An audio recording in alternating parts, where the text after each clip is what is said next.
біз енді Агата екеуміз қарнымыз тойдырып алдық.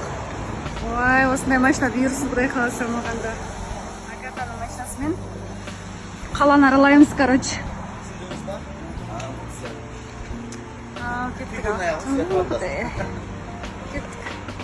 Баяғы өткен заманда Галина деген бір қыз болыпты. Ол қыз жастайынан өте қатты қуатын болыпты. Ойбай, мен жібере ма, жібермей ма?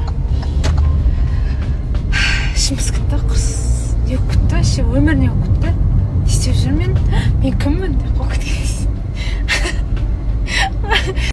Ассаламу алейкум, қайырлы күн достар, қалайсыздар? Баршаңызға жақсы, керемет, сапалы, заряженный күн болсын. Қалайсыздар жалпы? Сторис без никакой смысловой нагрузки. В целом просто зашел пожелать вам хорошего, прекрасного, заряженного понедельника. Қалайсыздар? Дәл қазір пляжға келдік шомылуға. Бүгін қатты жаңбырлы болды, ақши. Жаңбыр құйды ғой прямо. Түсіре алмай қалдым, түсіргім келген. Мен ондай грозаны, білмеймін, соңғы 10 жылдық көрген жоқпын. Бұл жердің ауа райы мүлде басқа екен, Алматыдағыдай емес. Өзгеше, ерекше. Оны түсіре алмай қалдым мен видеоға. Сөйтіп біз кешке дейін, өкінішке қарай, көлге келе алмадық. Бөлмемізде мына 8 ғажап деген үйдің ішінде кәдімгі шашлик пісіретін жері бар. Күшті прям. Мен подругам ниетіне қарай күшті алған ғой, кәдімгі. Алла берген ғой.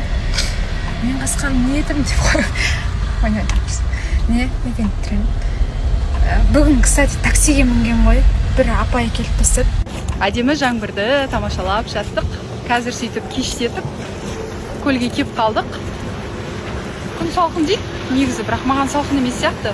Егер тоңсақ, ана жерде баня бар, парилка, соған кіріп шығуға болады. Сол, осындамыз енді. Кстати, келгісі келіп жатқандар бар еді ғой. Ойбай, со жақтан келмей тұратыр, мені күте тұр, мен барам дегендер. Сондайлар болса, келіңіздер, мен осындамын. Нұрай пансионатына келіңіздер, Ақши ауылындағы.